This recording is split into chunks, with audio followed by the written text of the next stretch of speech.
मनिया serial की कहानी में दोस्तों आया है एक ऐसा ट्विस्ट जिसने हर किसी के होश उड़ा दिए हैं। जो दर्शक अब तक सोच रहे थे कि ऐश्वर्या राय अपनी चालों और झूठे बहानों से सबको धोखा देती रहेगी, उन्हें अब यह देखकर झटका लगने वाला है कि दादू ने आखिरकार हिम्मत जुटाकर पुलिस को सब कुछ बताने का फैसला कर लिया है। सीन की शुरुआत होती है उस भयानक रात से, जब हवाओं में अजीब सी सरसराहट है, घर के कोनों में हल्की हल्की सरगोशियां हैं और घर के अंदर हर कोई बेचैनी और डर में है। कैमरा धीरे धीरे झूम करता है और दिखाता है कि दादू अपने कमरे में बैठे बैठे गहरी सोच में डूबे हैं। उनके हाथ में फ़ोन है और उनकी उंगलियां कांप रही हैं। चेहरे पर तनाव की लकीरें साफ दिखाई देती हैं। दादू जानते हैं कि अगर अब उन्होंने आवाज़ नहीं उठाई तो ऐश्वर्या की चालें और भी खतरनाक साबित होंगी। दादू धीरे धीरे फ़ोन उठाते हैं और पुलिस का नंबर मिलाना शुरू करते हैं।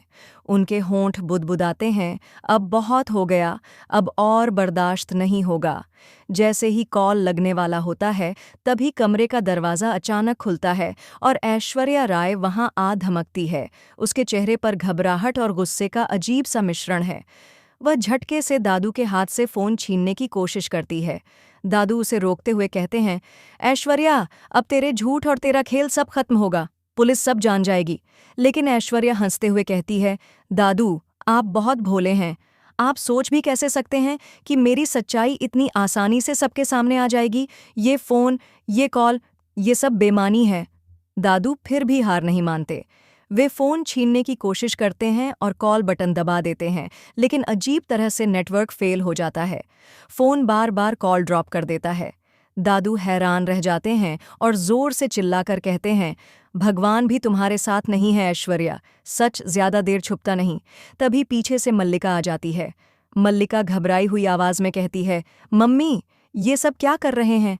अगर इन्होंने सच बता दिया तो हमारी सारी मेहनत पर पानी फिर जाएगा। ऐश्वर्या उसे चुप कराती है, लेकिन दादू सब सुन चुके होते हैं। वे गुस्से से कहते हैं, तो ये सच है कि तुम दोनों ने मिलकर ये खेल रचा है? तुम दोनों ने ही सबको धोखा दिया है। अब मैं पुलिस को सब बताऊंगा। इसके बाद कमरे का माहौल और भी डरावना हो जाता है। बिजली अचानक गुल हो जाती है और चारों ओर अंधेरा छा जाता है। सिर्फ मोमबत्ती की टिमटिमाती लौ में दादू का चेहरा साफ दिख रहा होता है। ऐश्वर्या के चेहरे पर अब डर भी है और गुस्सा भी। फ़ोन को लेकर खींचातानी शुरू होती है। दादू फ़ोन पकड़कर अपने सीने से लगा लेते हैं, जबकि ऐश्वर्या और मल्लिका दोनों उसे छीनने की कोशिश करती हैं। दादू चिल्लाकर कहते हैं, ये फ़ोन ही तुम्हें जेल तक ले जाएगा। तभी ऐश्वर्या गुस्से में दादू को ज़ोर से धक्का दे देती है। धक्का इतना तेज़ होता है कि दादू पीछे की ओर जाकर दीवार से टकराते हैं।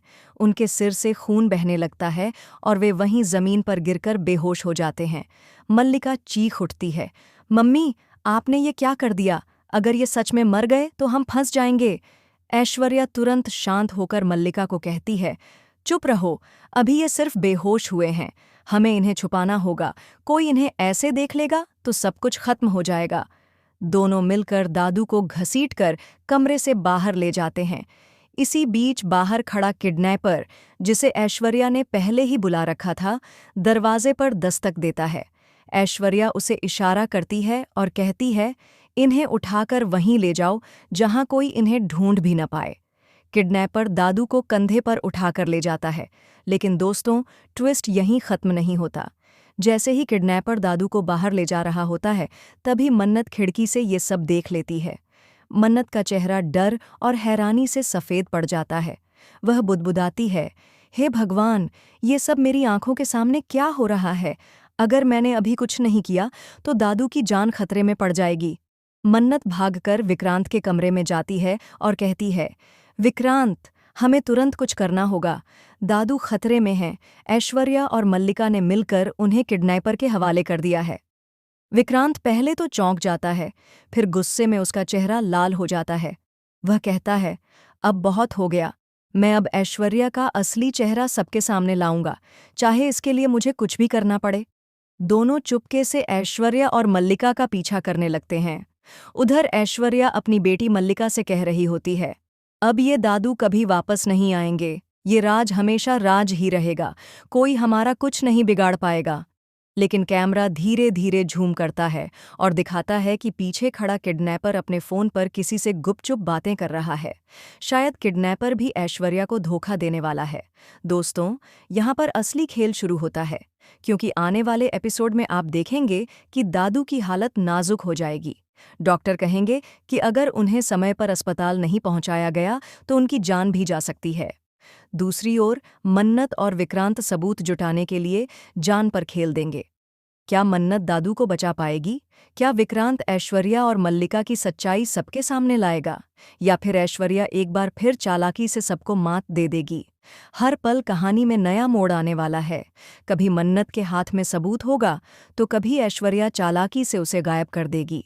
कभी दादू होश में आकर ऐश्वर्या का सच बताएंगे, तो कभी किडनैपर उन्हें फिर से उठा ले जाएगा। दोस्तों, अब असली लड़ाई शुरू हो चुकी है, सच और झूठ की, अच्छाई और बुराई की। और यही लड़ाई तय करेगी कि अंत में किसकी जीत होगी और किसका खेल हमेशा के लिए खत्म हो जाएगा।